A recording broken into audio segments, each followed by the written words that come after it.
mention this because I've been behind the camera all day, and I want to get on the camera too.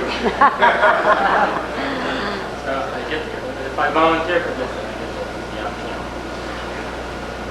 The first thing that I found out when I started doing this little project, I called New Britain Library. I mean, after all, they're married in New Britain. Shouldn't the New Britain Library have the newspapers? Sorry, the New Britain Library doesn't have about a 10-year decade of newspapers, including 1942. So don't go there and try to do this. Do that. You have to go to the state library down by the Capitol in Hartford. Okay, so that was done. I got all that, and then one of the things I wanted to do, of course, was to find the weather report. What the heck was the weather that day? Turns out it was a Saturday, you know, the 27th of June, 1942 was a Saturday like this day. What was the weather? Interestingly, the weather reports weren't given in those days in the newspaper. No weather maps, hardly any weather. Why? I guess they afraid that enemies, because it was wartime, were going to steal the weather reports. And that's what I found out in a lot of this research. It was a wartime, and I think a lot of us, some of us weren't alive. I was almost alive. But many of you were, and so you remember that time. Daylight savings time was started, but you know why? To save electricity. And I'm not sure that that's what daylight savings time does. But anyway, that's why they started. Lots of rationing. As I read the newspapers and so forth, lots of rationing going on. And my parents, who just had their 50th anniversary last year, have never really talked about that. And I haven't heard the folks here talk about it much, but I'm sure it was in your memory. Why did they ration gas? To save rubber. Most of the rubber came from the Far East, and the supplies were cut off. So a lot of the rationing was due to rubber. And if you look out there on one of the pictures that I found, there's a cartoon about this guy who was lamenting the fact that he didn't buy an electric car. Look, they're talking about this in 1942. They could talk about this today. Somehow the same things. Not much has happened, in other words, in the last 50 years, has it? We're still talking about electric cars. Another interesting thing that I found was penicillin was just coming on stage at that time. Penicillin. Well, we're sort of past penicillin now in a way. But I didn't realize that was that old. Let me look up a couple of others. I wrote them down.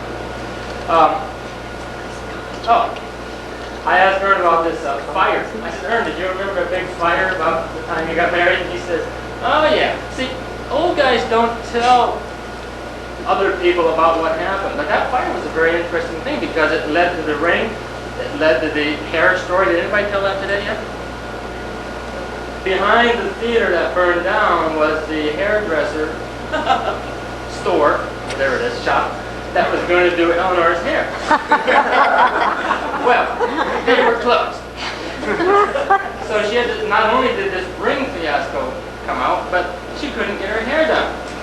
So they solved the problem. But those are little stories that if you guys ever want to tell your youngsters something, even youngsters like me, tell them those kinds of stories because they can't read about those.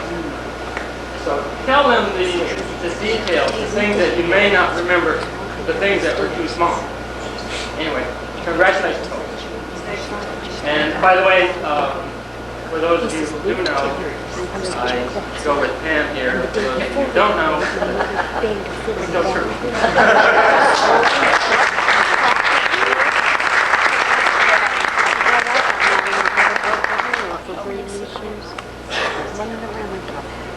There's just one more announcement here. Nancy's going to help you with this. Pen and pencil. We have a lovely centerpiece for the loving anniversary couple to take home with them. We also have these other flowers on all these tables. And what we wanted to do was invite the ones here that have been married the longest to take those along. So if you've been married 50 years or more, would you please stand up so Nancy can take down your name? And on your way out, please take one of the bouquets of flowers.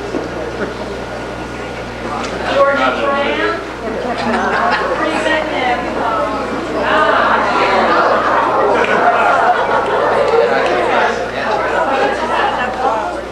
that nice? How many does that have so far? 1, 2, 3, 4, 5, 6, 7, 8. 8. Anybody upstairs? No.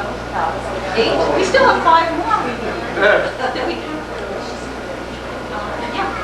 We have 8. Come on, admit it. You have 9. How about 45 years or more? Does that bring any new people to stand? Up to 45? Yeah, 49. 49? I said 45. 45 or not? 45. Anybody celebrating their 25th this year? Next year, all right. All right, Francis. Right here. Right here, Here's a 25. right here. 25 this year?